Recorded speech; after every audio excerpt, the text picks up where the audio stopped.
It's Trinny Woodall, Keeley Hawes and Sarah Soleimani. First of all, congratulations on the outfits. You all look incredible. Well, if Trinny approves, then we've won. I just think it's beautifully coordinated. Isn't it? It is, yeah. They go well together, and you look out fabulous, all these of you. fabulous shoes. And she nearly wore silver shoes too, I so we nearly would have been did, a I trio. We have got so much to chat about tonight, but we're going to start with Keeley's brand new BBC drama hitting our screens this Sunday night. Now, it's the story of Cassandra Austen and her relationship with her sister, best-selling author Jane Austen. Let's have a look. I am not ready to let my beloved sister Cassie go. Jane Austen, you're saddled with me forever. Your sister understood affairs of the heart better than anyone. She warrants a substantial biography where we might discover the real Jane Austen. Did you find any letters from Jane? Not a single one. There is no greater comfort in this world than a sister. Now, this is what Sundays are all about. Sundays evenings. in February. It's perfect.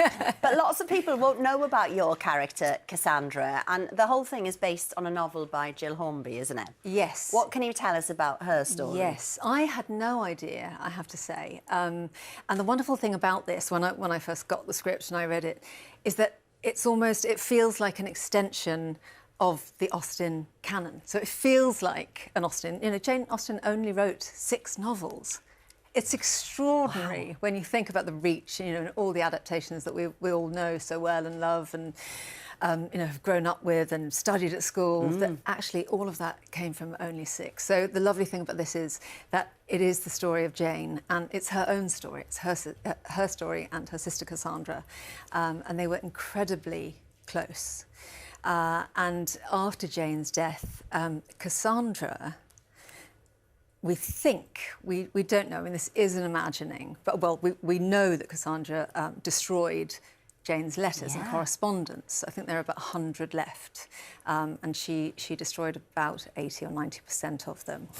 But we don't know exactly why, but Jill Hornby has done an incredible amount of research, and so this adaptation is based on that book and why Cassandra might have done what she did. Yeah, because, I mean, tell us, you touched on it a little bit, but tell us more about their relationship as sisters. It was quite unique.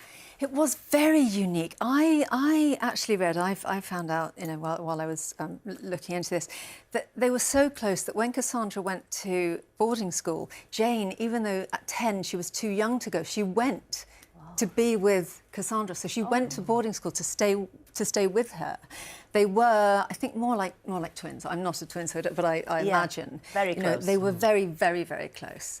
And so I think, you know, my opinion is that Cassandra did it to protect her sister and to protect her sister's legacy, which is amazing, really, to think, you know, the sort of foresight that she had. You know, we live in a time now where everybody wants to know everyone's inner thoughts and feelings. We know everything about everyone, and you know, we have social media and you know, the internet, and actually to sort of think ahead and make Jane's legacy about her work and not her personal thoughts and feelings about, you know, possibly neighbours or, you know, friends, or it's really quite brave and very noble, I think. Yeah, it's a real insight, isn't it, to Yeah. the sisters. Trinny, we think you're a fan of Jane Austen. I love Jane Austen. Are you looking forward to this drama? Honestly. No, so much, because it's Oh, my kind of drama, and probably Elizabeth Bennet's my favourite character. But it's interesting when you say what you said about, because I think that her observation of people is very timeless, and she was about female friendships because she never married or had children. So I love that about Jane Austen when I read it, because it transcends through time, and you have, you know, the way she describes relationships is pertinent to today. So I love it. And still so relatable, you know, those relationships. There was one thing as well when you guys were filming, that apparently your breaks in between shots wasn't all filled with mobile phones because you got too into character. Breaks were the best bits. Yeah. Yeah, I mean, you know, we are all on our phones all the time, and I think probably it was to do with being in an old country house somewhere, freezing with very bad signal. You do tapestry. So no, I do tapestry. I do love to do a tapestry. It's that sort of thing. You know, people sit around and do crosswords, or, you know, people are on their phones.